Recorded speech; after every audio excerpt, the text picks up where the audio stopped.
오늘은 유란시아서 강의 11강으로 유란시아서란 이란 제목으로 한 편으로 나누어서 제1편에서는 유란시아서의 기원과 주제, 제2편에서는 유란시아서의 내용, 제3편에서는 유란시아서의 신빙성이란 제목으로 말씀을 드리겠습니다. 우선 제1편 유란시아가 어떻게 쓰여져서 책으로 나오게 됐는지 살펴보도록 하겠습니다.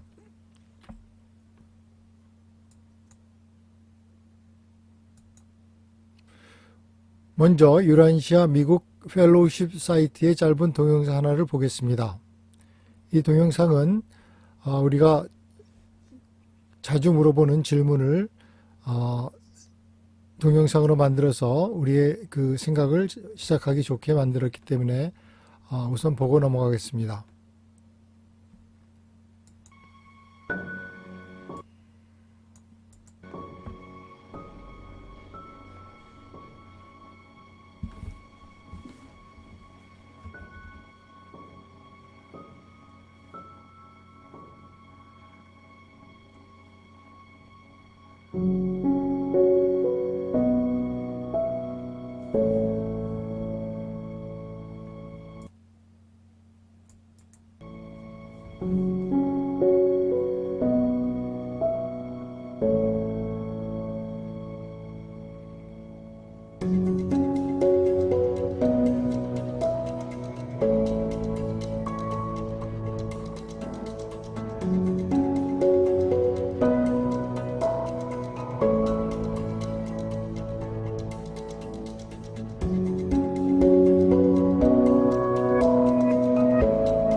유란시아서란 무엇인가?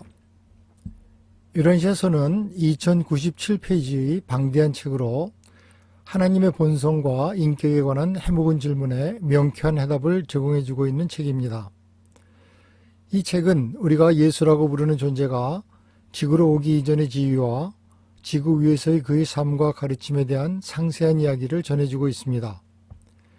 이 책은 과학과 철학을 종교와 통합시켜주고 삶의 목적과 어떻게 영적으로 성장할 수 있는지에 대한 해답을 제시합니다.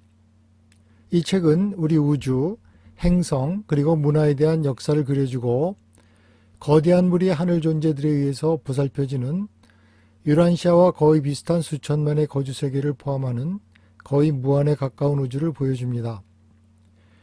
유란시아서는 하나님을 인간의 이해를 초월하는 사랑을 가지고 우리 각자를 돌보는 우리의 사랑의 아버지로 드러냅니다. 우리가 영적으로 성장할수록 더욱 분명하게 느끼게 해주는 하나님의 영감을 주는 조언자인 생각 조절자가 우리 안에 내주하고 있습니다. 이 내주하는 영이 우리가 세상의 수많은 문제들을 체험할 때 우리의 혼을 형성하도록 도와줍니다.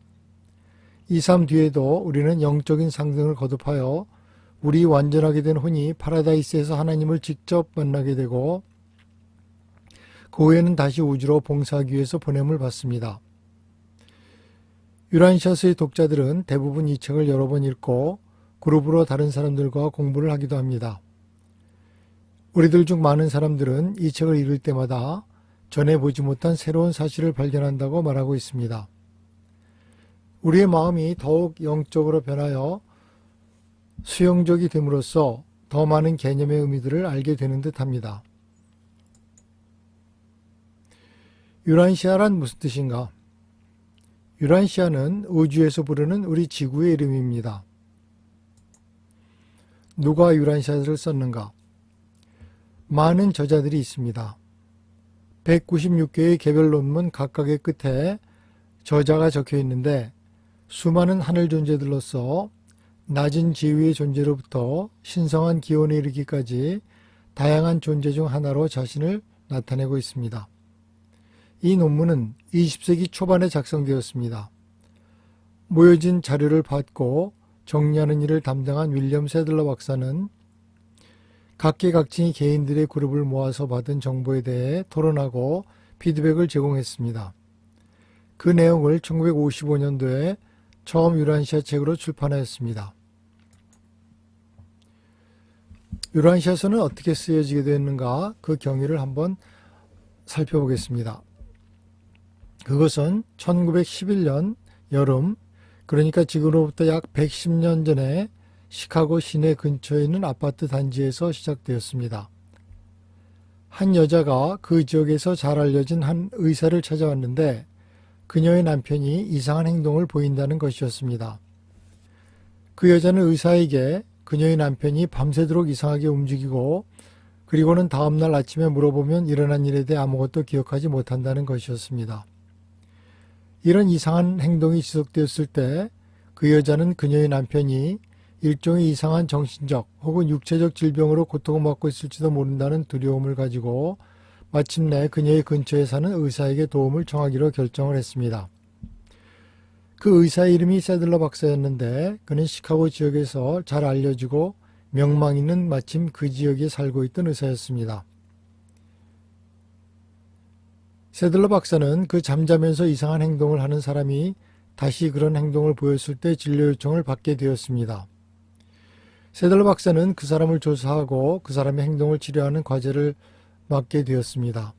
이 치료와 연구가 결국 20여 년에 걸쳐 이루어지게 되었습니다. 이분이 바로 세들러 박사인데 세들러 박사의 초기 연구 보고서는 그 이상한 행동을 며칠 밤에 걸쳐서 관찰하고 있는 동안 그의 환자는 자면서 일어나 앉기도 하고 돌아다니기도 한다고 말하고 있습니다. 어떤 때는 그 환자가 관찰하고 있던 의사에게 원래 그 사람의 목소리가 아닌 목소리로 말을 하기도 했다고 합니다. 세들러 박사에 의하면 그 대화의 주제는 그 환자가 전혀 알지도 못하고 또한 전혀 관심도 없는 그런 것들이었다고 합니다. 다시 말해서 어떤 영적인 것들이었다고 하였습니다. 어떤 특별한 시간 밤새도록 세들러 박사는 그의 환자에게 질문을 했습니다. 바로 이때 그 목소리의 주인공이 자신을 학생 방문자라고 소개했다고 합니다. 몇 년에 걸쳐서 긴 밤 시간 동안 관찰하는 의사와 잠자는 사람과의 대화가 계속되었습니다. 그 당시 미국에서는 환영적 현상의 중개행위, 다시 말해서 죽은 사람의 영혼이 다른 중개인을 통해서 이야기하는 것이 상당히 유행했는데 세들러 박사는 이런 영혼이나 초자연 현상에 대해서 극도로 의심을 갖고 있었습니다. 세들러 박사는 그런 것들이 분명한 일종의 정신현상이라는 것을 일관되게 설명하는 것으로 유명했습니다. 그러한 정신현상 혹은 초자연적 현상을 설명하는 데 조예가 깊었던 사람이었지만 세들러 박사는 이 특별한 남자가 보여준 이상한 행동을 설명할 수가 없었습니다. 여기서 이 상황에 대해서 세들러 박사가 직접 쓴 글을 하나 보겠습니다. 이 케이스를 아주 자세히 연구한 결과 나는 이것은 보통의 초면 상태와는 다르다는 것을 알게 되었다. 잠자는 것이 아주 자연스럽게 이루어지는 듯 했고 아주 깊게 잠이 들었다. 그리고 지금까지는 그가 이런 상태에 들어갔을 때 그를 한 번도 중간에 깨울 수가 없었다. 그러나 몸은 전혀 굳지 않았고 심장의 활동은 전혀 변하지 않았으며 가끔씩 호흡이 현저하게 방해되기를 받았을 뿐이었다. 이 사람 극도로 무의식이었고 무슨 일이 일어나고 있는지 전혀 알지 못했다. 그리고 결과에 대해서 말하지 않는 한 그는 그가 외부 행성에서 왔다고 주장하는 존재들이 들어오고 나가는 일종의 통신수단으로 사용되었다는 것을 전혀 몰랐다. 18년 동안의 관찰 기간 동안 그 대화 안에서 한 번도 자신이 어떤 죽은 인간의 영혼이라고 주장하지 않았다. 기록되어진 그 대화나 우리가 들을 기회가 있었던 그 대화는 우리 세상을 방문하기 위해서 다른 행성에서 왔다고 주장하는 수많은 계층의 존재들에 의해서 만들어졌다. 이 대화들은 나아가서 여러 가지 임무를 위해서 이 행성에 배치되었다고 주장하는 영적 존재들과 계속 이루어져 나갔다. 세들러 박사는 그 대화에서 드러난 지식의 깊이와 범위에 이끌리게 되었습니다. 그런 대화 동안에 세들러 박사는 그 피조사자에 의해서 현재 벌어지고 있는 일에 대해서 좀 심각하게 받아들이라는 말과 진정한 질문을 좀 해보라는 말을 듣게 되었습니다. 그때 세들러 박사와 그의 부인 레나는 매주 비공식적인 친교 모임을 그들의 시카고 집에서 열었었는데 바로 이 사진이 그 모임, 다시 말해서 포럼의 멤버들이 야유의 사진입니다. 세들러 박사는 그의 친구들과 동료들에게 인덱스 카드와 연필을 나눠주고 그들이 알기를 원하는 어떤 것에 관련된 특정한 질문을 쓰라고 주문했습니다. 세들러 박사는 심지어 그의 동료들이 어떤 식으로든지 그의 조사자가 대답하는 것이 불가능한 질문을 하도록 권하기조차 했습니다. 이런 식으로 그는 그 환자가 단순히 설명 가능한 일종의 정신적 장애를 나타내고 있다고 결론적으로 보여주기를 원했습니다. 세들러 박사는 인덱스 카드에 쓰여진 동료들에 의해 제출된 질문 200여 개의 중복된 것과 비슷한 것을 없애고 다시 분류했습니다. 그리고 그것들을 집으로 돌아가기 전에 그의 사무실의 금고 속에 보관하였습니다. 몇 주 뒤에 그 환자의 부인이 세들러 박사와 그의 부인을 찾아와서 가급적 빨리 그녀의 집으로 와주기를 청했습니다. 그 두 의사가 도착했을 때 그들에게 한 뭉치 손으로 쓴 노트를 보여주었습니다. 그것은 상당히 두터운 분량의 종이들이었는데 손으로 쓰여져 있었고 세들러 박사의 그룹의 회원들이 제시한 바로 그 질문들이자 그가 그의 사무실 금고 속에 넣고 잠궈 보관하던 그 질문들에 대한 직접적인 대답이었습니다. 세들러 박사는 어떻게 그가 아무런 질문도 보지 않은 채 무슨 대답을 쓸 수 있었을까 했지만 어쨌든 그 조사자가 그 글을 썼으리라고 생각할 수밖에 없었습니다. 그리고 종이 위의 글씨의 필체와 환자의 필체를 비교하는 분석이 이루어졌습니다. 조사 후 결론은 그 환자가 그 글을 쓰지는 않았다는 것이었습니다. 환자의 부인의 필체도 거기에 일치하지 않았습니다. 그 그룹에 의해서 제기된 여러 가지 질문들에 답하는 많은 양의 보고서들이 1925년부터 1942년까지 그러니까 18년 동안 계속적으로 나타났습니다. 모두 다 손으로 쓰여진 형태로 세들러 박사에게도 구체적인 방법이 드러나지 않는 알지 못하는 방법으로 나타났습니다. 세들러 박사는 종이에 손으로 쓰여진 그 글들을 타이핑하게 시켰고 그의 그룹의 회원들에게 검토를 위해서 배부했습니다. 주마다 열리던 그 모임은 이제 바로 우리가 지금 유란시아서라고 알고 있는 그 글들을 읽고 연구하는 과정으로 집중하게 되었습니다. 주제는 신, 힘, 에너지, 우주론, 과학, 역사, 철학, 그리고 종교에 대한 서술과 설명이었습니다. 그 이후에 곧 하나의 포럼이 세들러 박사에 의해서 조직되었는데 그 포럼은 계속해서 새로운 질문을 작성했습니다. 매주마다 포럼에서 만들어진 질문을 담은 노트가 세들러 박사의 서재의 금고 속에 남겨졌습니다. 그러면 며칠 뒤에 새로운 답변들이 나타났습니다. 수년 동안 이런 교환이 계속되었는데 매번 이런 손으로 쓴 답변들이 나타났고 매번 이 모임에 참여하는 그룹에 의해서 제시된 질문과 논평에 확장된 대답을 내어놓았습니다. 몇 년 후 이 사건들을 설명하기 위해 쓰여진 그의 개인적 노트에서 세들러 박사는 말하기를 만약 그 답변들 속에 어떠한 불일치라도 있었더라면 그때 400명으로 늘어난 회원 중 누군가가 찾아냈을 것이라고 하였습니다. 첫 번째 글들이 나타나기 시작한 때부터 1935년의 마지막 글들이 접수될 때까지 전체 197개의 주제로 된 독립된 글들이 손으로 쓰여진 형태로 나타났습니다. 이 글의 총 부피는 예수의 삶과 가르침이라고 한 번에 한 책으로 나타나서 모두를 놀라게 한 그 마지막 보고서를 포함하여 2097페이지가 되었습니다. 더 이상의 보고서가 나타나지 않고 타이핑 작업이 완성되었을 때 세들러 박사는 1942년에 이 게이시 문서의 출판을 위해 필요한 일을 시작하라고 하늘 존재에 의해서 지시를 받았다고 합니다. 세들러 박사와 그의 부인 레나는 이 보고서 모음이 타이핑과 인쇄를 위한 자금 모집의 과제를 시작했습니다. 그 출판은 1955년도에 이루어졌습니다. 바로 마지막 보고서가 나타나고 거의 20년이 지난 뒤였습니다.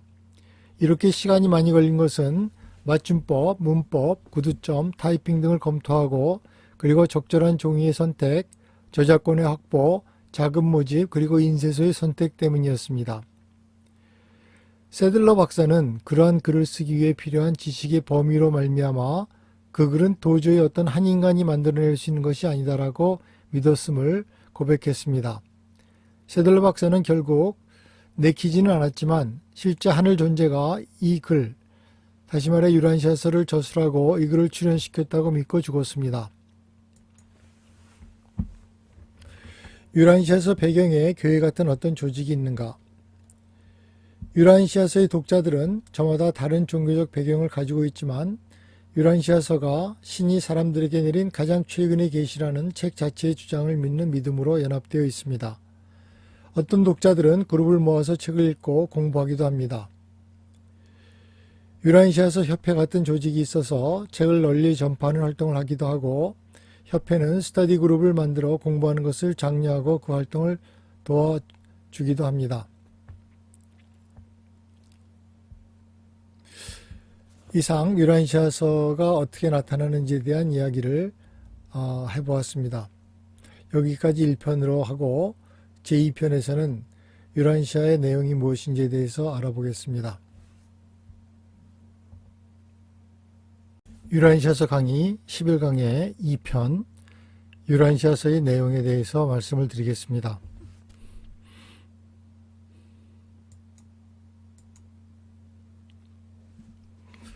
수많은 종교의 존재에 대해서 유란시아서는 무엇이라고 말하고 있는가? 유란시아서는 말하기를 모든 종교는 개인들이 서로 교제하며 그들의 개인적 영적 경험을 다른 사람들과 나누고자 하는 데서 비롯되었다고 합니다. 유란시아서는 자신의 독특한 인격과 하나님 체험에 기초한 개인의 종교를 강조합니다. 유란시아서는 모든 종교들이 나름대로 중요한 진리를 갖고 있고 무엇인가 다른 종교에 기여할 것을 갖고 있다고 주장합니다. 유란시아서는 이어서 모든 종교들이 그들의 영적 주권을 하나님께 맡길 때 종교 간의 평화를 이룩할 수 있다고 말합니다. 유란시아서의 가르침을 받아들이기 위해서 나는 나의 종교를 바꿔야 할까? 유란시아 책 어디에서도 그들이 이미 선택한 믿음을 버려야 한다는 말은 없습니다. 책의 내용이 오직 진정한 종교에 대한 더 큰 이해와 감동을 선사할 것이라고 말합니다. 많은 독자들이 유란시아서를 공부하고 오히려 기존의 그들 각자의 신앙에 더욱 신실하게 참여하고 있습니다. 유란시아서는 죽음 이후의 삶에 대해서 무엇이라고 말하고 있습니까? 이 책의 저자들은 우리가 죽은 뒤 더 높은 존재로의 여행을 함에 따라서 우리를 영적으로, 지적으로 성장시켜 우리의 내적 완전히 이르도록 하는 우리의 모험적 여행이 얼마나 흥미있고 감동적이 될지 상세한 내용을 전하고 있습니다. 우리는 우리의 죽음 이후 곧바로 하늘 낙원으로 가지 않습니다. 하나님의 계획은 이보다 훨씬 더 웅대합니다. 우리가 그러한 최종 목표를 이루기 전에 우리들은 많은 것을 경험하고 또 많은 성장을 이루게 될 것입니다. 더 중요한 것은 파라다이스와 아버지에 이르는 것이 끝이 아니라는 것입니다. 그것은 우리의 성장과 경험과 봉사의 새로운 장의 시작이라는 것입니다. 여기에 대한 유란시아서의 글을 하나 보겠습니다. 필사자 생존계에게는 실용적이고 가치 있는 목표가 있다. 너희는 단지 끝없는 축복과 영원한 안락을 누리기 위해 이 모든 신성한 수고와 고된 훈련을 받는 것이 아니다. 현 우주시대의 지평선 너머에 초월적 봉사의 목표가 숨겨져 있다. 신들이 단지 한 번의 길고 영원한 기쁨 여행으로 당신을 데려가려고 계획했다면 온 우주를 그렇게 크게 하나의 광대하고 복잡한 실습학교로 만들고 전체 창조의 상당 부분을 교사와 강사로 충원하고 이 거대한 우주체험훈련 학교를 통해 너희들을 한 사람씩 인도하는 장구한 세월을 보내지는 않았을 것이다. 필사자 진보계획의 추진은 현재 조직된 우주의 주요 사업 중 하나로 보이며 창조된 지성의 무수한 계층의 대다수는 이 점진적 완성계획의 어떤 단계를 진전시키는 데 직접 또는 간접적으로 관여하고 있다. 유란시아서 48편 8장 3절의 말씀입니다. 이 책의 가르침 중 독특한 것은 무엇인가? 유란시아서의 몇 개의 파트는 아주 독창적이며 기존의 지식에 대해서 완전히 새로운 개념이거나 새로운 접근으로 여겨지고 있습니다. 아마도 그중 가장 특이하고 새로운 개념은 최상 하나님이라고 부르는 신의 개념일 것입니다. 이것은 실제로 신이 우리와 같은 체험적 존재로 진화한다는 개념이며 이 신은 완전을 향해서 진화하고 있습니다. 우리의 모든 행동, 생각, 그리고 결정 중 영적 가치가 있는 것은 최상 하나님의 진화에 실제적인 기여를 하는 것입니다. 여기서 중요한 것은 최상 하나님이 완전을 달성하기 위해서는 이 땅과 그리고 다른 세계의 전 인류 가족의 기여가 필요하다는 것입니다. 이 관점에서 보면 이 삶에 있어서의 우리 행동에 커다란 의미가 있고 우리는 다른 사람들에게 영적 영향을 끼치기 위해서 우리의 몫을 충실히 하고자 열성적이 되게 합니다. 이 책이 우리 세계의 현 상황에 대해서 무엇인가 이야기해주고 있는가? 물론 있습니다. 우리의 현재 물질 만능주의화된 사회의 문제에 대한 진단과 가능한 해결책을 제시하고 있습니다. 이 책의 저자들은 우리의 종교적 제도 안에 존재하는 분파주의의 이유를 분석하고 세계 화합의 길로 가는 데 필요한 단계를 보여주고 있습니다. 이 책이 우리에게 어떤 의식이나 교리 혹은 실천 같은 것이 필요하다고 하는가? 유란시아서는 진정한 종교를 하나의 개인적 체험으로 여기고 있습니다. 그런 체험들의 표현이 그것을 표현하는 사람의 수만큼이나 다양할 수 있다고 합니다. 예배나 개인적 교제에 있어서 우리의 개인적 실천은 우리가 성장함에 따라 같이 진화하겠지만 독자들이 그들의 개인적 종교를 어떻게 경험하고 표현하는지에 대한 정해진 형식 같은 것은 없습니다. 유란시아서의 독자들은 우주에서의 우리의 위치를 보여주는 유란시아서의 놀라운 가르침에 따라 살고자 하는 진정한 소망을 느낍니다. 이 깨달음이 우리로 하여금 더 많은 사랑, 기쁨, 선함, 친절을 행하게 만들고 자신의 통달을 향해 정진하게 만듭니다. 나아가서 많은 독자들은 자신 안의 영의 확장을 체험하기 위해서 많은 종교에서 하듯이 명상, 예배, 음악, 예술, 그리고 기도 같은 것들을 활용합니다. 유란시아서는 기독교의 한 분파 혹은 기독교 성경의 확장으로 볼 수 있을까? 유란시아서는 기독교 신약 성경에서 제시된 예수의 가르침과 소명을 더욱 확장시키고 있지만 기독교의 어떤 교리, 예를 들어 희생과 대속과 같은 교리와는 의견을 달리합니다. 유란시아서에서 예수는 우리의 지옥우주를 창조하고 이끄는 파라다이스 창조자 아들로 이야기하고 있습니다. 성경은 다른 복음은 없다고 하는데 어떻게 유란시아서가 진실일 수 있을까? 진정한 진리 탐구자는 성경과 유란시아서 사이에서 핵심 진리에 있어서는 어떠한 모순도 발견하지 못할 것입니다. 유란시아서의 독자들은 누구인가? 유란시아서를 발견하고 고귀하게 간직하는 사람들은 모든 배경, 경제적 계급, 국적, 민족들을 포함합니다. 어떤 사람은 혼자 읽기를 좋아하고 어떤 사람들은 다른 독자들과 오랜 세월 깊은 유대를 가지며 같이 읽습니다. 비록 유란시아서의 내용에 깊이 공감하여 유란시아서의 가르침을 따르면서 많은 사람들이 그들의 삶을 크게 변화시켰지만 유란시아 독자를 정의할 수 있는 간단한 방법은 없습니다. 유란시아서는 영감을 받아서 쓴 글인가? 유란시아서의 저자들은 그들의 글을 예전에는 인간들에게 알려지지 않는 내용, 다시 말해 계시라고 말하고 있습니다. 책의 내용을 완성하는 과정에서 계시자는 말하기를 될 수 있는 대로 많은 인간의 개념을 사용해서 내용을 전달하고자 노력했으며 그들이 전달하고자 하는 내용이 인간의 개념에 존재하지 않을 때만 계시적인 정보를 사용했다고 하고 있습니다. 다른 종교들은 자신들만의 배타적인 진리를 보통 이야기하지만 유란시아서의 저자들은 책 안의 내용들은 언젠가는 미래 세계들의 이해도의 수준에 따라서 변경되어야 한다고 말하고 있습니다. 이것은 계시는 계속 진행 중이며 인류가 더 높은 수준의 이해도에 따라서 계시도 새롭게 누리라는 것을 분명히 하고 있습니다. 유란시아서가 어떻게 쓰여진 데 대해서는 거의 알려진 바가 없습니다. 단지 말할 수 있는 것은 이제껏 알려진 어떤 것도 비교가 안 되게 인간 존재의 모든 점을 통합시켜주고 통일시켜주는 영적인 삶의 철학을 제시하고 있다는 것입니다.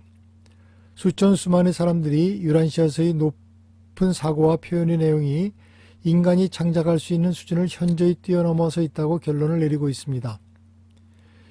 유란시아서가 자신이 주장하듯이 진정한 계시인지 혹은 약간 영감을 받은 허구적 작품인지 스스로 결정해 보기 바랍니다. 어떤 결론을 내릴지라도 우주의 역사에 대한 설명, 인류의 진화, 그리고 우리의 영원한 생애에 대한 하나님의 계획 같은 것들은 당신의 삶과 당신 주위의 세계에 대한 당신의 이해를 확실히 변화시켜 줄 것입니다.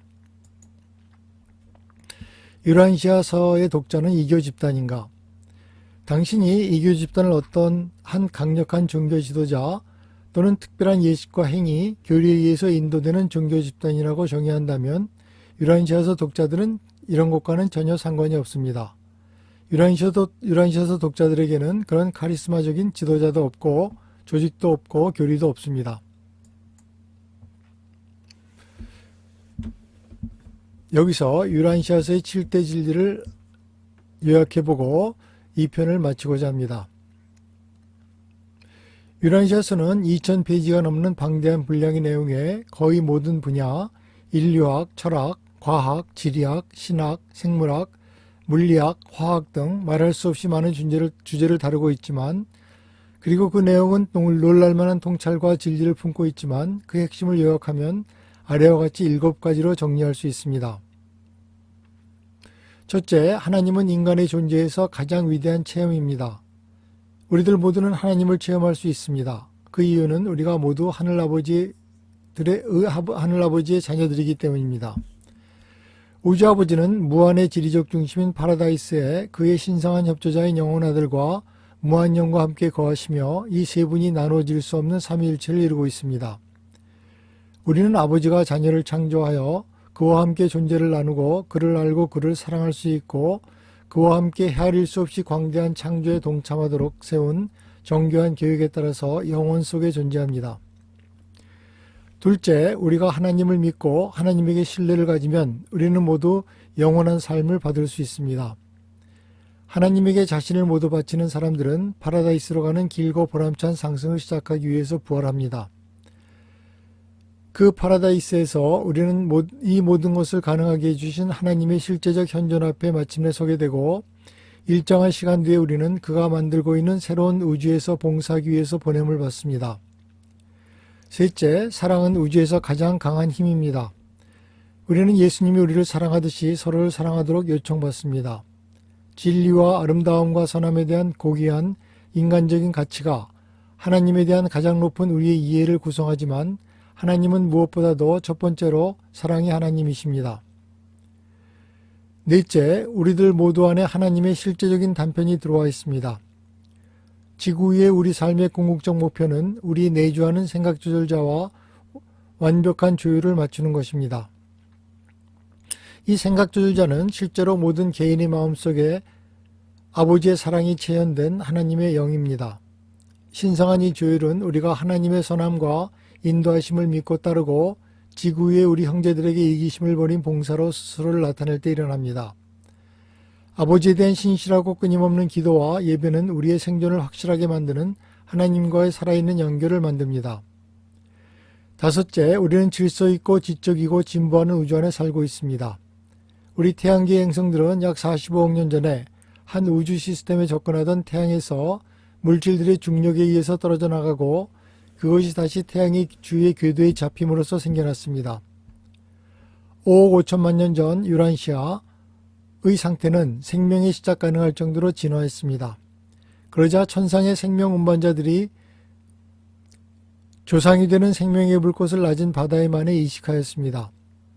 생명 유지자에 의해서 주의 깊게 돌봄을 받은 뒤 이 생명의 이식에 의한 유전적 잠재력은 식물과 동물의 생명으로 진화했고, 이런 진화는 약 100만 년 전에 원신이 나타남으로써 절정에 이르게 되었습니다. 우리는 우연이 아니라 아버님의 장대한 계획의 일환으로 창조 진화되었으며 앞으로 영혼을 통해서 아버지와 함께 이 정밀한 우주를 경영하도록 창조되고 초청을 받았습니다. 여섯째, 인간의 삶에는 신의 뜻이 있습니다.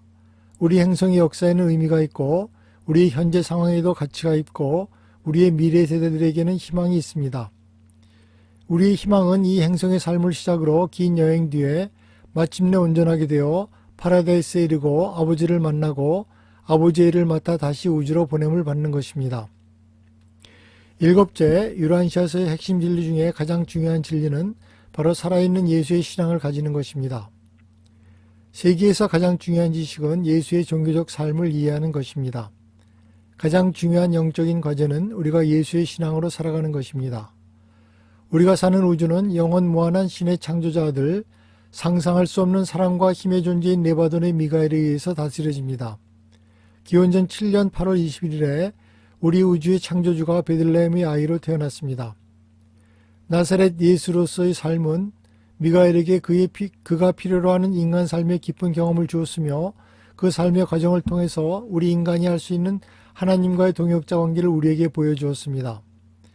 우리는 예수의 삶을 연구함으로써 우리가 어떻게 하나님과의 신성한 동역자 관계에 들어갈 수 있는지를 깨달을 수 있습니다. 우리는 예수에 대한 신앙으로서가 아니라 살아있는 예수의 신앙으로 구원을 받습니다.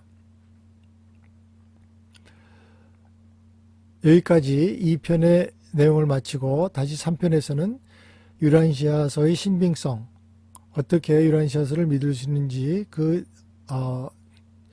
증명의 증거들을 살펴보겠습니다.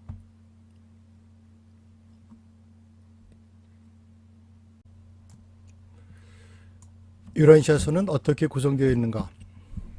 유란시아서는 4개의 파트로 되어 있는데, 첫째 파트 1, 31개의 보고서로 되어 있고 이들은 신의 본성과 파라다이스 실체를 묘사합니다. 초우주의 우주론과 그곳의 거주민들과 기능을 설명하고 중앙우주와 초우주들의 조직과 운행을 설명합니다. 파트 2, 25개의 보고서로 되어 있고 이 보고서들은 지역우주의 구조와 행정단위, 그리고 그 우주들을 책임지고 있는 인격체들을 설명합니다. 이 보고서들은 인간 인격이 유란시아 행성에서의 삶을 마치면 이후 이어지는 과정에 대해서 많은 것을 이야기해 줍니다. 파트 3, 3개의 보고서, 우리 행성 유란시아의 기원과 그것이 속한 태양계의 기원에 대해서 설명합니다. 지리학적, 생물학적 진화의 역사와 인종, 문화, 관습, 철학, 그리고 종교들의 기원에 대해서 설명합니다. 우리에게 잊혀졌던 우리 역사와 진화에 대해서 많은 것을 깨닫게 해줍니다. 새롭고 높은 차원의 종교적 통찰을 제공하고 있습니다. 파트 4, 77개의 보고서로 되어 있고 나사렛 예수로 우리에게 알려진 실제로 우리 지역우주의 군주의 육신화와 그 삶과 가르침에 대해서 서술합니다. 우리에게는 알려지지 않은 출처에 의해 그의 육신화 이전의 정체와 이 땅에서의 삶이 한 해 한 해 자세히 기술되어 있습니다. 우리는 그의 가족 생활, 종교적 성장, 그의 아버지의 죽음 등 알려지지 않은 많은 사실들을 접하게 됩니다. 그리고 기적이라고 여겨지는 사건들의 실상을 알려줍니다. 비록 기독교란 형태 속에서 희석되고 타협된 형태로 남아있는 예수의 가르침을 다시 재조명해 줍니다.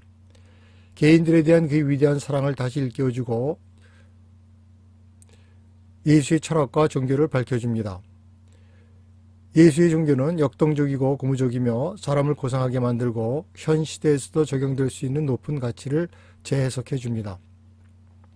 이 책에서 우리는 다른 어떤 출처에서도 얻을 수 없는 삶에 대한 근본적 조망과 개인적 철학을 얻을 수 있으며, 간단히 말해서 유란시아서는 우리에게 이 생애에서 찾을 수 있는 진실과 실체에 대해서 알려주고, 우리의 육체의 기능이 작동하는 한 기꺼이 열정적으로 삶의 경험을 통해서 지식을 얻고 가치 있는 체험을 추구하며, 이렇게 삶과 연관된 지식은 우리의 지혜가 됩니다. 이 삶의 기회를 가치 있게 활용하고 모든 열정을 쏟지만 우리의 삶의 과정이 맞춰지고 우리의 죽음이 왔을 때 그날은 우리 삶에서 또한 가장 흥미진진한 날이 될 것입니다.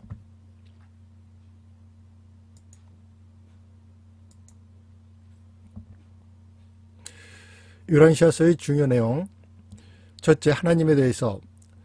우주의 아버지는 우주의 영원한 창조주이시며 통제자이시고 무한한 유지자가 되시고 모든 인격체들의 근원이시며 운명이 되십니다. 하나님 없이는 어떤 실체도 존재하지 않으며 존재하는 어떤 실체도 하나님이 없이는 실제하지 않습니다. 하나님은 살아계신 사랑이시며 우리를 친히 알고 또 우리가 알 수 있는 한 인격이십니다. 하나님은 우리 가운데 거하시며 또 그 안에서 우리가 살아가고 우리가 존재합니다. 둘째, 우주.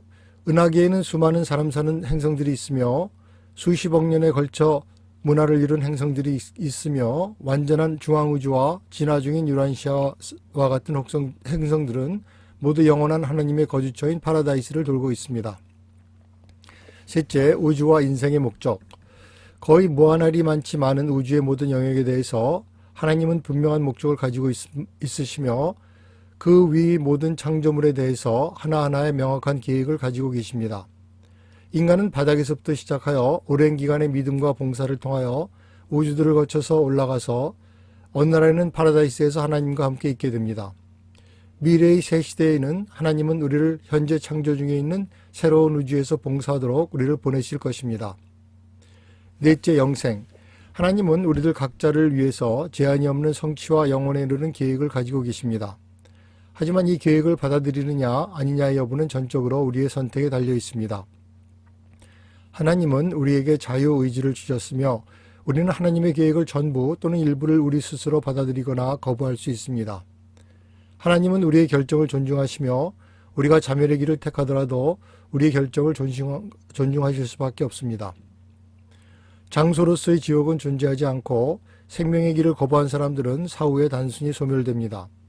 하나님은 우리 모두를 사랑하시며 모두가 영생하기를 바라시지만 그는 이미 우리에게 우리 자신의 운명을 결정할 특권을 허락하셨습니다.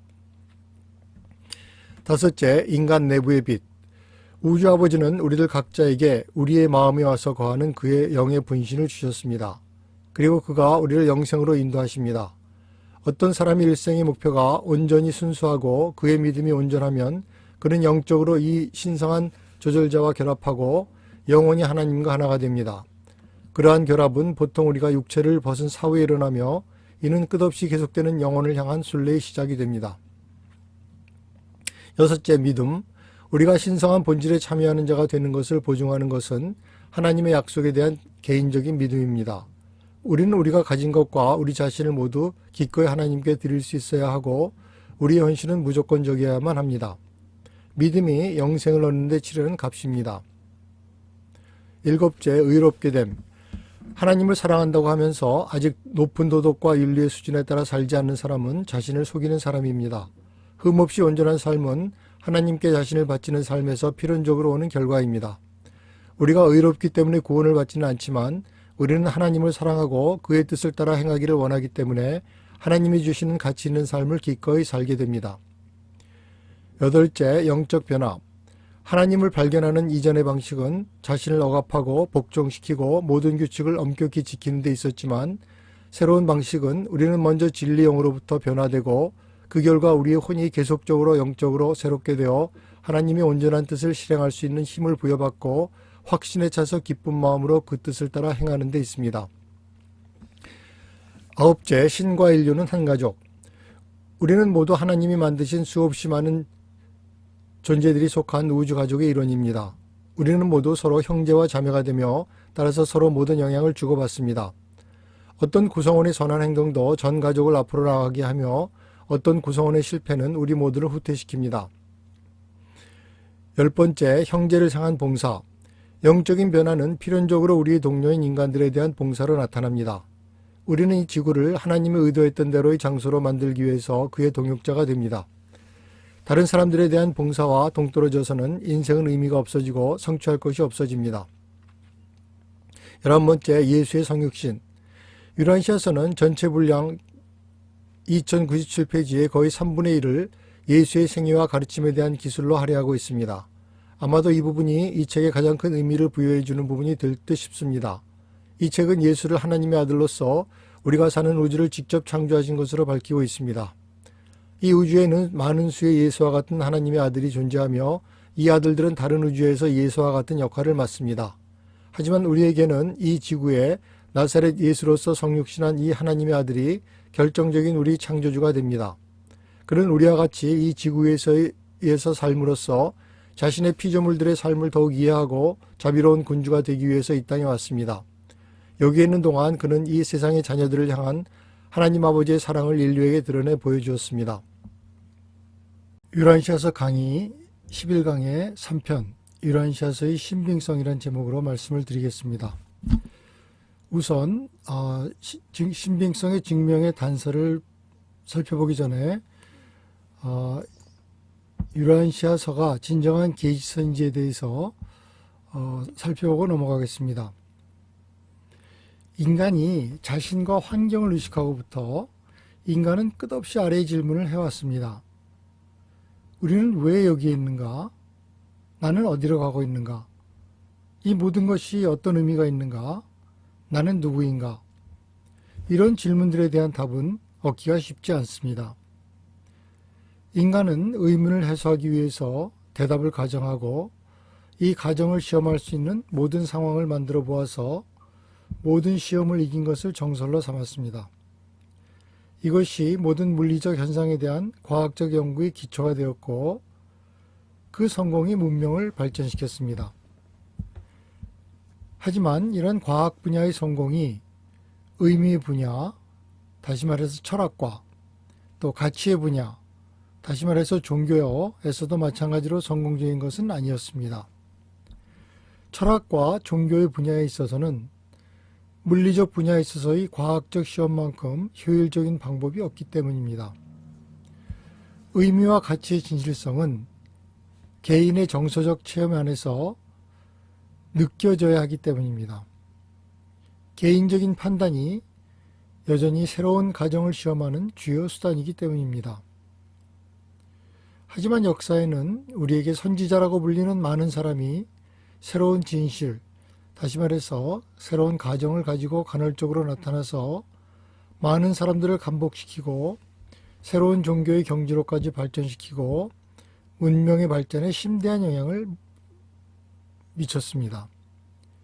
이런 예로 인디아의 고타마 시달타, 중국의 노자와 공자, 에집트의 이크나톤, 페르시아의 조로아스터와 같은 인물을 들 수 있는데 이들은 모두 약 2500년 전에 마치 서로 계획한 듯이 신비하게 나타났고 이어서 나사렛 예수와 아라비아의 모하멧이 나타났습니다. 이런 소위 선지자들의 가르침을 우리는 계시라고 부릅니다.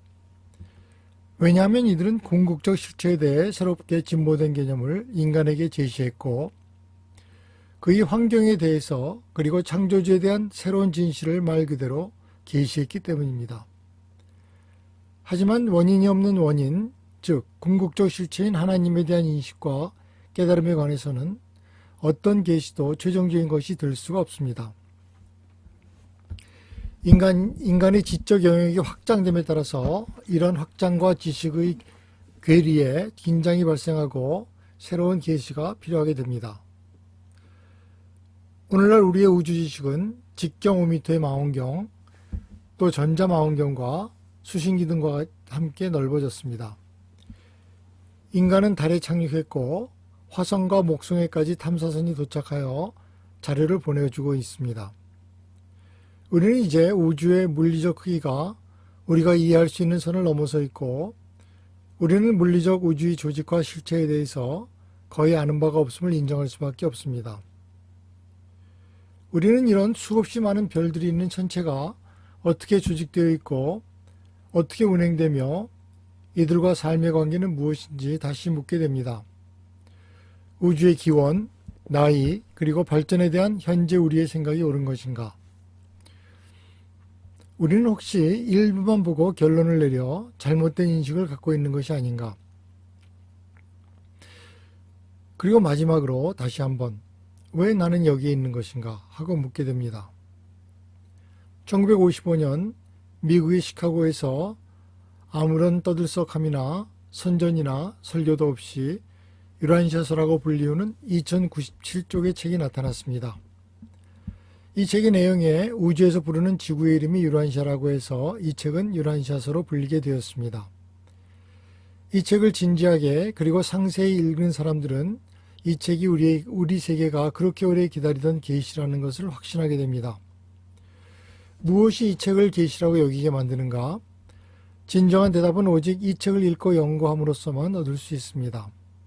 하지만 이에 대해서 몇 가지 뒷받침이 있습니다. 단순히 예를 들면 이 책은 수십 년 동안의 작성 이후 1955년도에 출간되었음에도 불구하고 이 책에서 수없이 많이 제시되고 있는 우주 지식은 현재 100년 가까이 지난 21세기 우주 지식과 전혀 모순이 없습니다. 예를 들어 유란시아서에는 태양이 존재하는 칼슘에 대해서 자세히 언급하는데 이는 실제로 1964년에 발견되었습니다. 이 책은 인간의 본성과 운명에 대해서 설득력 있는 이야기를 제시하고 있습니다. 이 책은 예수에 대한 종교 대신에 예수의 종교를 가리키고 있습니다. 이 책은 모든 종교 안에 있는 진리를 식별하고 진화의 종교와 계시의 종교를 구별하고 있습니다. 이 책은 출신에 관계없이 개인의 중요성과 그 개인의 놀라운 운명을 보여줍니다.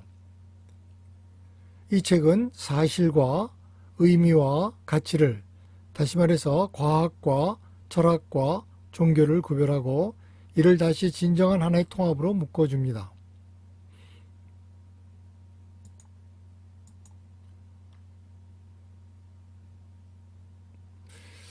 이제부터 유란시아서의 신빙성에 대해서 증명의 단서들, 물론 이것이 유란시아서를 직접적으로 계시서라고 믿을 만하다고 증명하는 것은 아니지만 어떤 증명의 단서들이 될 수 있는 이야기들이 있기 때문에 이 자리에서 열거해 보았습니다. 유란시아의 독자들 사이에 변함없이 나오는 질문이 당신은 어떻게 이 유란시아서가 진짜이고 나아가서 믿을 만하다고 생각하는가입니다. 어떤 한 사람에 대한 이야기를 같이 나누고 싶은데 그는 1955년에 유란시아서가 처음으로 출판되고 어느 정도 후에 이 책을 발견한 사람입니다. 이분은 메르디스 스프룽거라는 그 당시 인디아나주 웨인이라는 곳의 유나이티드 교회의 목사이었습니다. 그는 한 친구가 그에게 책을 한 권 전해주고 그 책의 진실성에 대해서 그에게 의견을 줄 수 있는지 물었다고 했습니다. 약간의 가벼운 독서 후에 그 목사는 말하기를 그는 처음에 그 책에서 이야기하는 것의 많은 부분이 가식적이고 허구적인 듯하다고 했는데 그의 정확한 표현은 고벨디쿡, 다시 말해서 횡설수설이었습니다.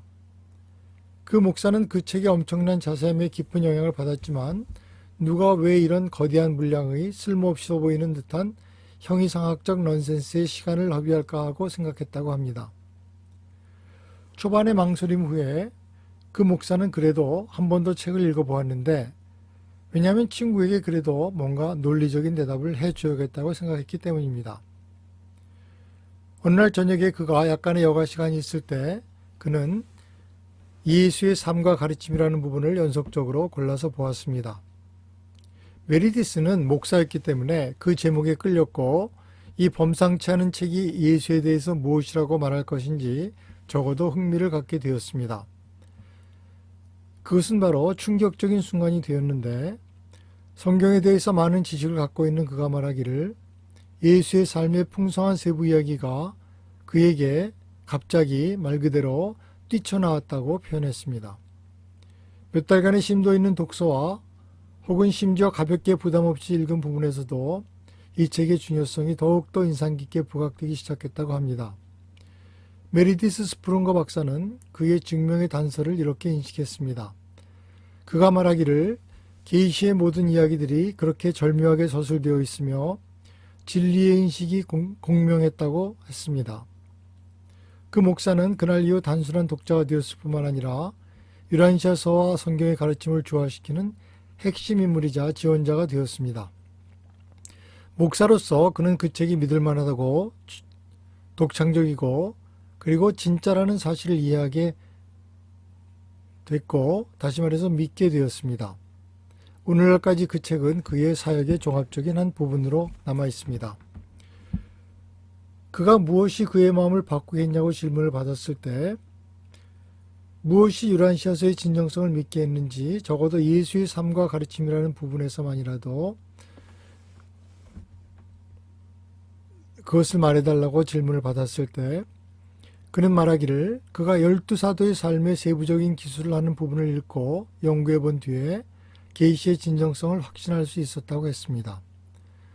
스프룽거 박사에 의하면 어느 누구도 진짜 그들이 말하고 있던 것을 모른다면 그렇게 설득력 있게 사도들의 인격과 삶에 대해서 자세한 묘사를 할 수가 없을 것이다. 그리고 당신이 그들을 개인적으로 알지 못한다면 그렇게 명확한 이해를 바탕으로 그들을 그려내지 못했을 것이라고 덧붙였습니다. 아래에 발췌된 사도 도마 이야기는 예수 관련 부분에서 발견되는 글의 엄청난 상세함을 보여주고 있습니다. 그 글을 한번 같이 읽어보겠습니다. 도마의 어린 시절은 불행하였으며 그의 부모는 결혼 생활에서 원만치 못했고 이것이 어른에 대한 도마의 체험에 반영되었다. 그는 매우 사귀기 힘들고 다투기를 잘하는 기질을 가지면서 자라났다. 그의 부인까지도 그가 사도들에게 참여하게 되어 기뻐하였으며 그녀는 자신의 비관적인 남편이 대부분의 시간 동안 집을 비우게 되었다는 생각에 안도의숨을 내쉬었다. 도마는 또한 의심을 하는 경향이 있어서 그와 평화롭게 지내기가 힘들었다. 베드로는 처음에 도마로 인하여 매우 화가 나서 자기 형인 안드레에게 도마는 미운 자이며 그리고 이기주의자이며 항상 의심을 하는 자라고 불평을 늘어놓았다. 그러나 그의 동료들은 도마를 더 잘 알게 될수록 그를 더욱더 좋아하게 되었다. 그들은 그에게서 매우 정직하고 굽히지 않는 충성심이 있다는 것을 발견하였다. 그는 완전하게 진지하였으며 분명히 진실하였지만 타고난 흠잡기를 좋아하는 사람이었으며 진정한 비관주의자가 되면서 자라왔다. 그의 분석적인 마음은 의심하는 성향을 갖게 되었다. 그는 12사도들을 알아가게 되면서 그의 동료들로부터 급속도로 신뢰를 잃어갔고 따라서 고상한 성격이 예수와 가깝게 사귀게 되었다. 주와의 이런 관계는 바로 도마의 모든 기질을 변환시키기 시작하였고 그의 동료들에 대한 그의 정신적 반응에도 많은 변화를 주었다. 도마의 큰 장점은 그의 엄청난 분석적 마음에 굽힐 줄 모르는 용기, 그가 일단 마음을 정했을 때의 용기가 더해진 것이었다. 그의 큰 약점은 남을 신용하지 않는 의심이었는데 그거는 육신 속에서의 삶 동안에는 충분히 극복되지 못하였다. 12사도의 조직 안에서 도마는 여행 일정을 세우고 관리하는 임무를 맡았으며 사도 대원들의 일과 움직임에 대한 유능한 관리자였다. 그는 훌륭한 행정자였고 우수한 사업가였지만 자신의 변화무쌍한 기분에 의해 손해를 많이 보았는데 하루는 이런 사람이었다가 다음 날은 또 다른 사람이 되어 있었다. 그가 사도들이 일원이 되었을 때 그는 시무룩하게 우울해하는 경향이 있었는데 예수와 사도들의 접촉으로 인하여 이 병적인 성격이 많이 치료되었다. 예수는 도마와 매우 많이 즐기셨고 그와 여러 번 긴 시간 동안 개인적으로 이야기를 나누셨다.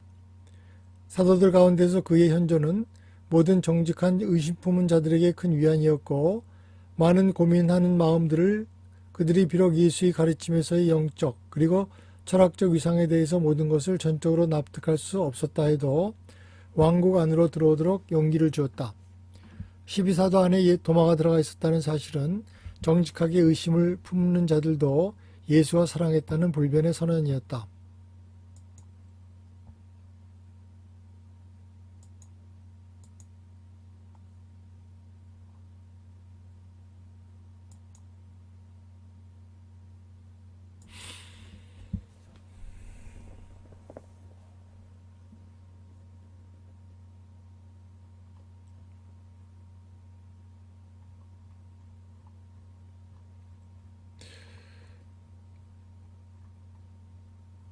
여기에 또 예수의 사도 안드레와 베드로에 대한 다른 예를 살펴봅니다.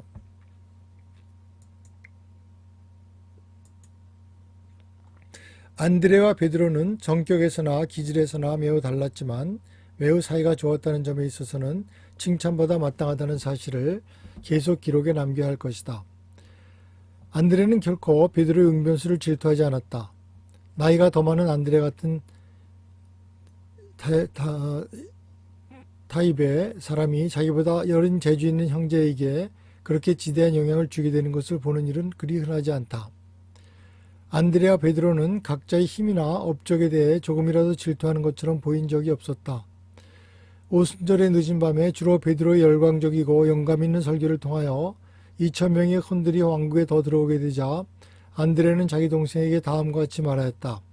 나는 그렇게 할 수 없지만 그렇게 할 수 있는 동생을 가져서 기쁘다. 거기에 베드로가 이렇게 답변하였다. 형이 나를 주에게 데려오지 않았다면, 그리고 꾸준하게 나를 주 옆에 붙잡아 주지 않았다면 나는 이런 일을 하지 못했을 것입니다.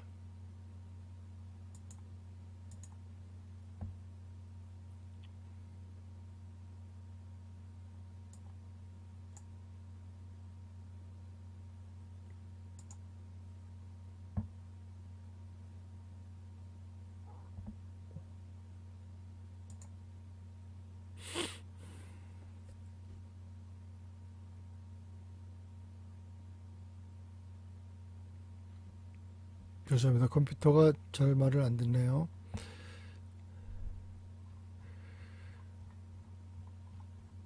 이번에는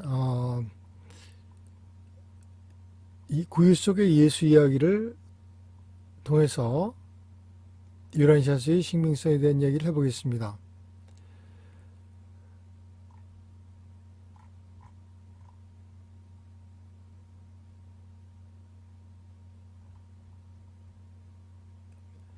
계시자는 예수는 실제로 기원전 7년 8월 21일에 태어났다고 말하고 있습니다. 후대에 율리우스 역의 변경으로 인하여 계시가 쓰여진 시대로부터 거슬러 올라가면 실제 출생 기록은 기원전 7년이 된다고 합니다. 이는 역사학자들이 확인할 수 있겠지만 여기서 이야기하려는 것은 우선 저자가 날짜를 올바르게 말하고 있다고 가정한 상황에서 이 책에 포함된 놀라운 증언을 보려고 합니다. 계시자는 예수가 태어난 해에 물고기 자리의 목성과 토성과 관련하여 3번의 행성의 회합, 다시 말해서 행성이 일자로 늘어서는 것을 지적하고 있습니다. 이런 천문학적 사건은 그해 5월 29일, 9월 29일, 그리고 12월 5일에 일어났다고 책에 기술되어 있습니다. 사람들이 사실의 기적을 집어넣기를 좋아하는 경향으로 인하여 예수의 출생을 인도하는 별로서 나타난 밝은 저녁별의 전설은 계시에서 나중에 사람들에 의해 성경에 들어갔다고 말합니다. 예수의 출생 연도쯤에서 나타난 이 밝은 별들의 회합은 천문학적인 기록이고 이 동시에 일어난 두 가지 다른 사건으로부터 전설이 태어났습니다. 이것은 놀라운 기록입니다. 어느 누구도 베들레헴의 별과 이 행성의 회합과 상호 연결시킨 적은 없었습니다. 우리들 대부분은 베들레헴 별의 멋진 성경의 환타지로 여기든지 아니면 아무런 의심 없이 실제 기적으로 받아들입니다.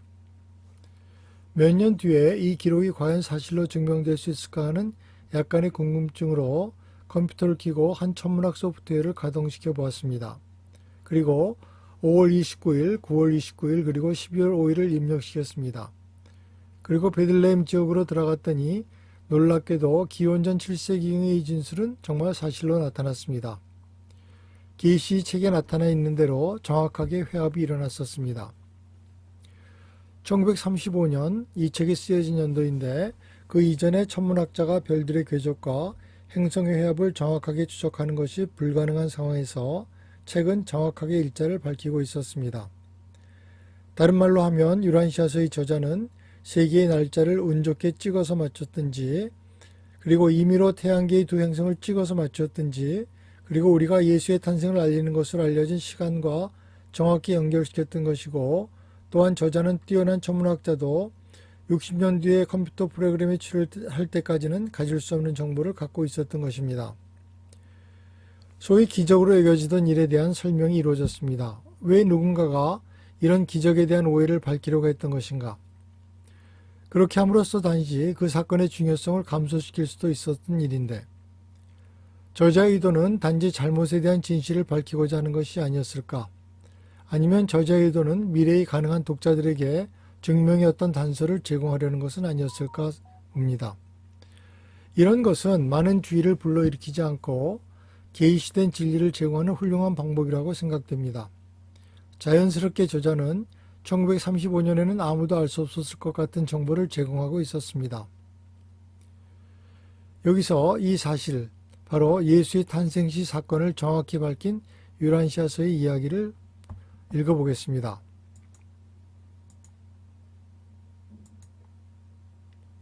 이 현자들은 별을 따라서 베들레헴에 온 것이 아니었다. 베들레헴의 별에 대한 아름다운 전설은 다음과 같이 유래된 것이다. 예수는 기원전 7년 8월 20일 정오에 태어났다. 기원전 7년 5월 29일에 물고기 별자리 안에 있는 목성과 토성이 유례없이 겹쳐지는 현상이 있었다. 같은 해 9월 29일과 10월 5일에도 이와 비슷한 겹치는 현상이 있었다는 것은 주목할 만한 천문학적인 사건이다. 이러한 특수하지만 또 전적으로 자연적인 사건들에 대해 선의를 가진 후세대의 열광적인 신자들은 동방박사 세 사람이 베들레헴의 별을 따라 고의로 안대되었고, 그곳에서 아기를 발견하여 경배를 드렸다는 흥미로운 신화를 만들어냈다. 동양적이거나 근동의 마음을 지닌 자들은 요정에 관한 이야기를 좋아하며, 그들은 종교지도자들이나 정치적 영웅들의 삶에 관해 아름다운 신화들을 계속해서 지어낸다.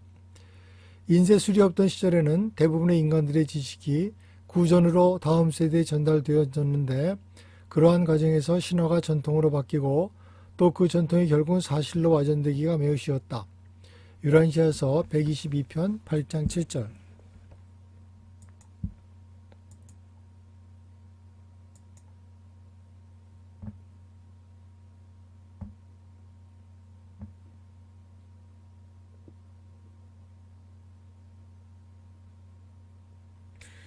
이번에는 네안데르탈인의 이야기를 보겠습니다.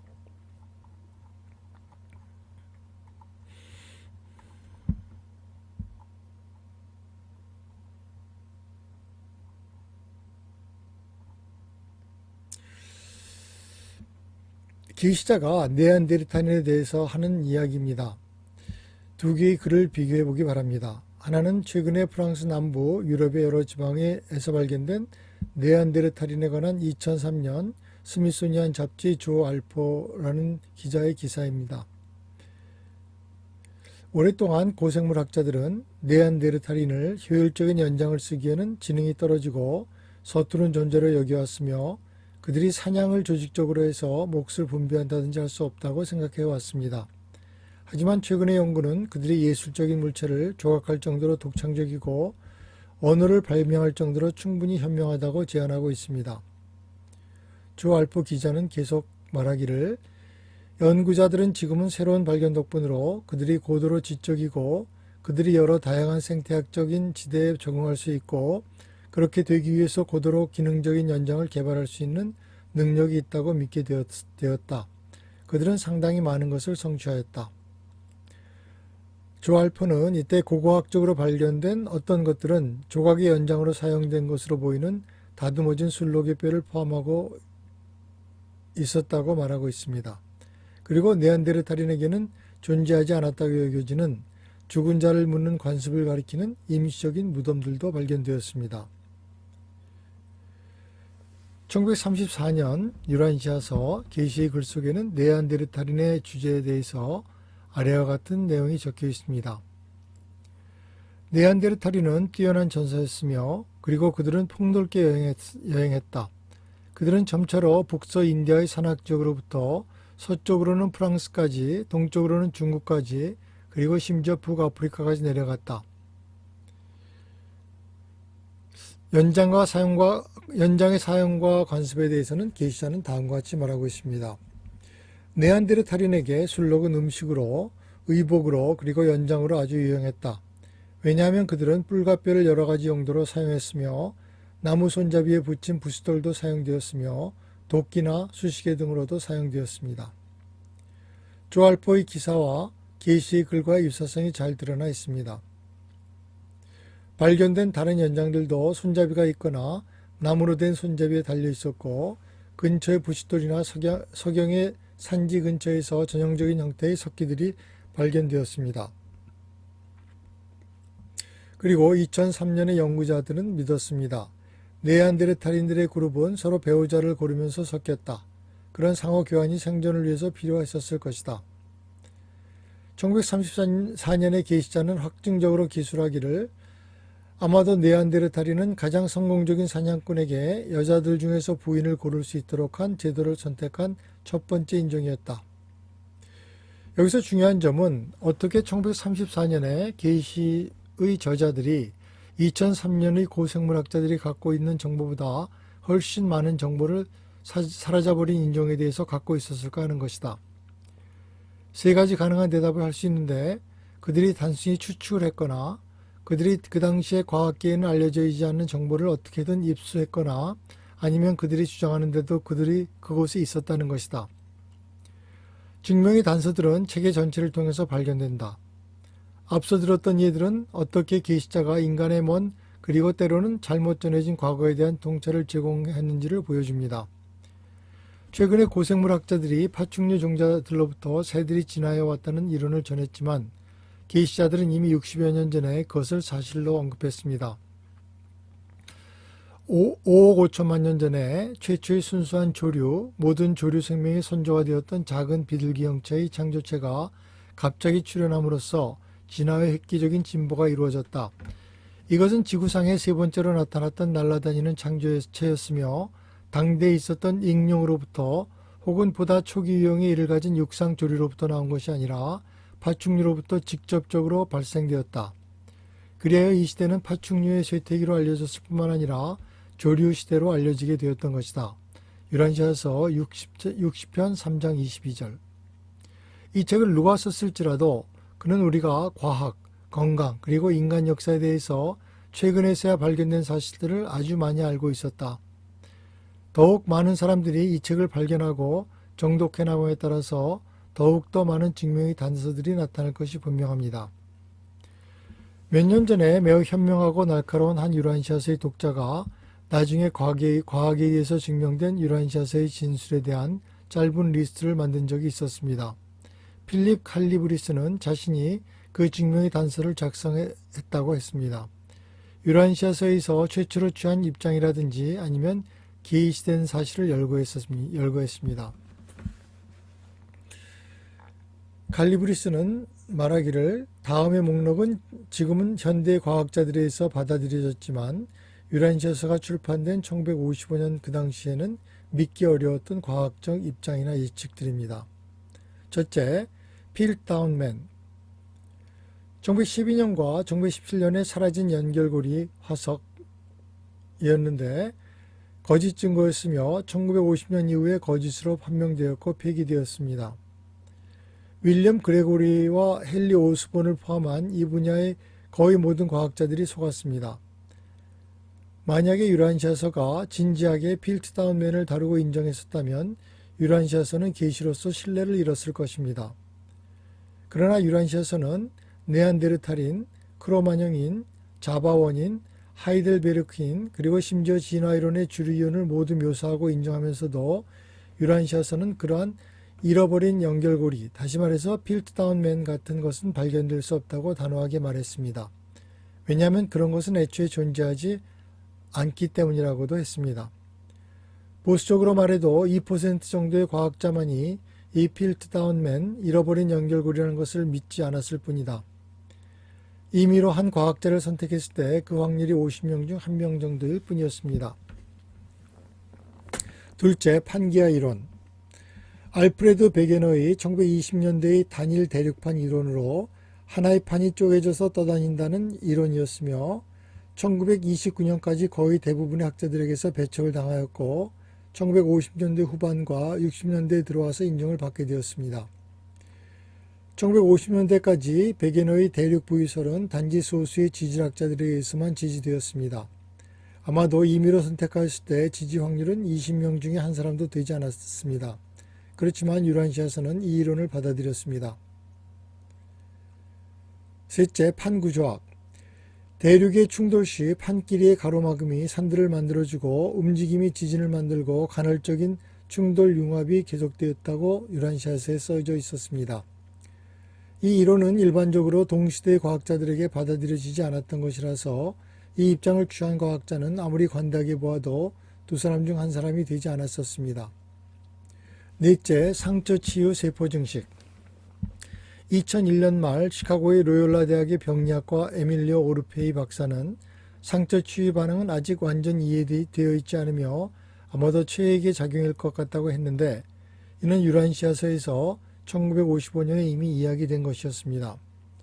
이 상처치유 방법의 정확한 방법은 1955년에는 알려져 있지 않은 것이었습니다. 1955년 이전에 유란시아서의 인간 저자가 있어서 이에 대해서 정확한 기술을 하였을 확률은 50분의 1도 안 됩니다. 수천만 개의 은하수. 새로운 우주의 전체 지도가 현재 1955년 이전에 유란시에 의해서 이루어진 대담한 예측을 확인시켜주고 있습니다. 3억 7,500만 정도의 은하수가 먼 외부 우주에 존재한다 라고 유란시에서 말하고 있습니다.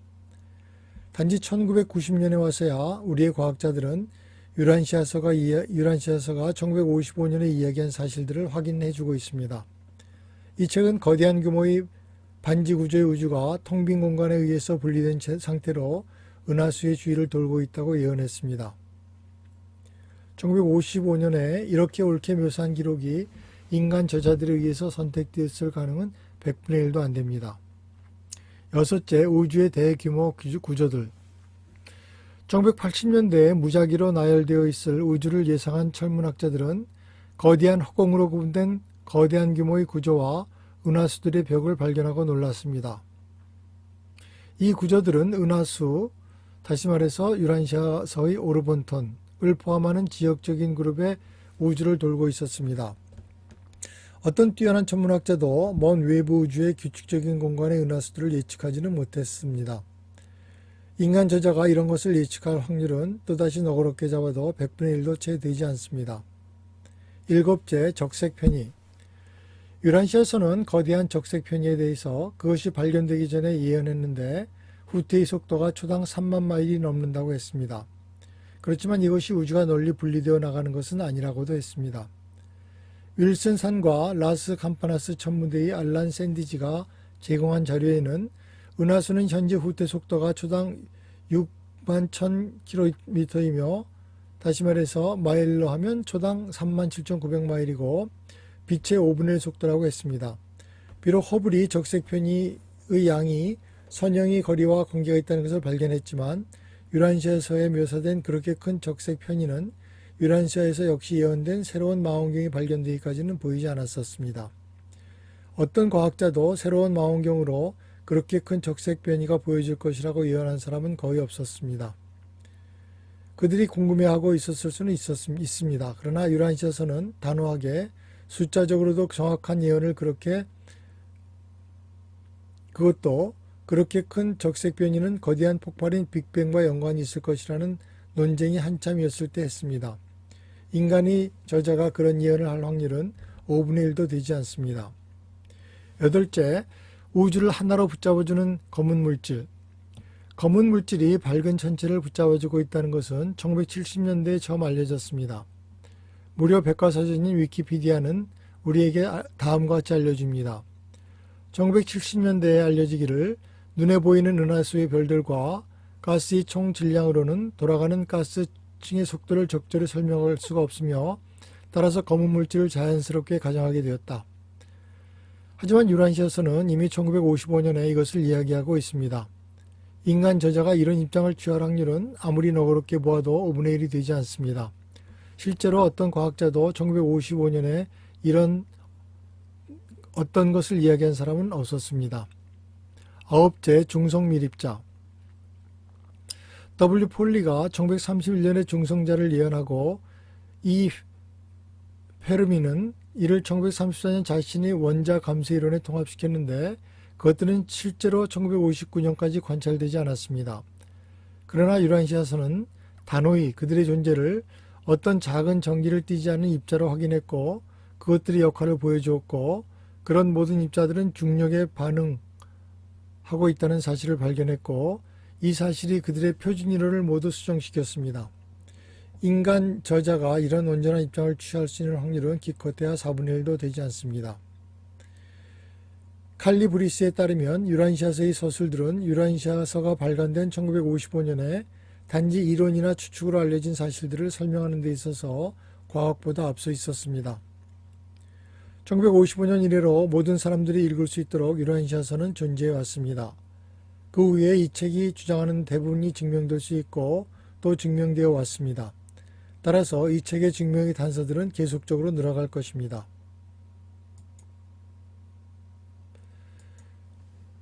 이상으로 유란시아서의 신빙성의 증명의 단서들을 찾아보았습니다. 물론 이것들이 유란시아서의 신빙성을 직접적으로 증거를 한다고 보기에는 좀 세부적인 상황이지만 그래도 어떤 한 가지라도 그 사실에 어긋나면 계시서로서의 그 가치를 잃기가 십상인데 이제까지 유란시아서의 모든 그 기술은 100년이 넘도록 지났지만은 하나도 잘못된 것으로 판명된 것이 없었습니다.